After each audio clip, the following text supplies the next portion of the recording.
We all want to be sharper, think faster, and remember more. That desire is exactly why this stubborn biological myth refuses to die.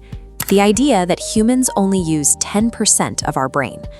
But functional magnetic resonance imaging, or fMRI scans, tell a completely different story.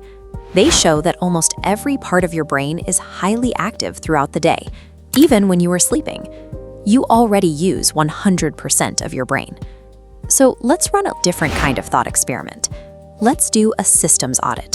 What if your brain, acting like a biological operating system, was forced to run every single process at its absolute maximum theoretical capacity, all at the exact same time?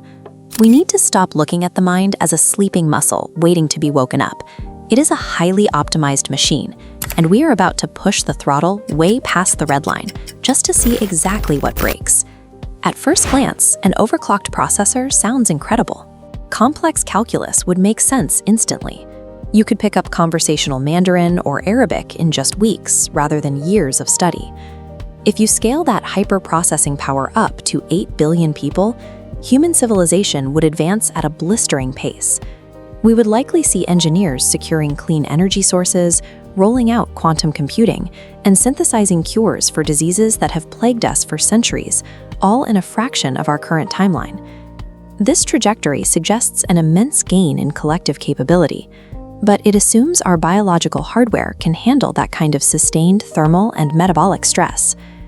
Judging any operating system strictly by its top processing speed is a fatal engineering flaw. It completely ignores the need for system stability and built-in defense mechanisms. Look at this animated timeline representing a human lifespan. If we audit the brain's storage capacity and upgrade it to infallible, perfect memory recall, these memory nodes light up uniformly. Nothing is ever lost or deleted. Initially, the benefits are obvious. You never forget a crucial name or statistic, and you can vividly relive the joyful moments of your childhood with total clarity. But that means your brain is also forced to replay every physical trauma, bitter loss, and deep embarrassment. Without a way to delete files, these negative experiences hit with the exact same emotional intensity as the day they occurred, crowding out the positive ones. This is where your brain deploys a feature called adaptive forgetting. Your mind actively prunes away outdated or painful memories to protect your psychological baseline. Forgetting is a critical biological defense mechanism. It provides the emotional stability required for a human being to function and move forward. Now, imagine upgrading the brain's motherboard, forcing it to process every sensory input and internal thought at peak intensity simultaneously. Right now, you survive because your brain acts as a massive biological filter. It intentionally ignores millions of data points every second, like the physical weight of the clothes resting on your skin, or the hum of the refrigerator in the next room. Remove those filters, and you trigger a cascade failure.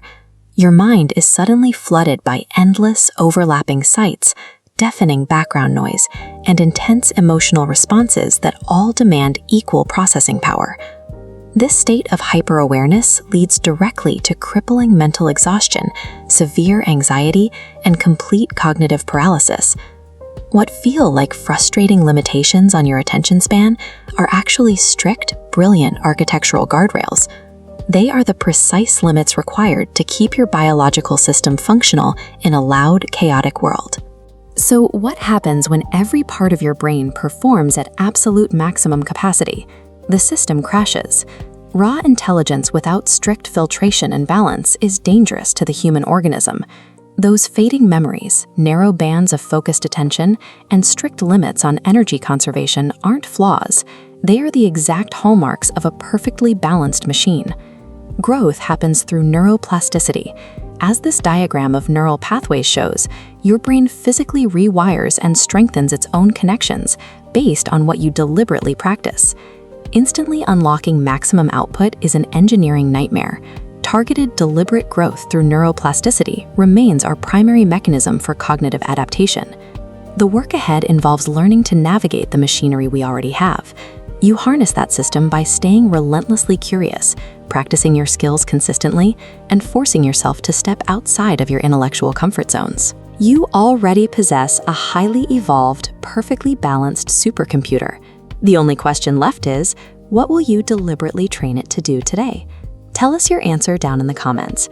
And if you enjoyed this systems audit, subscribe to Infinite Y for more thought experiments that challenge the way you see the world.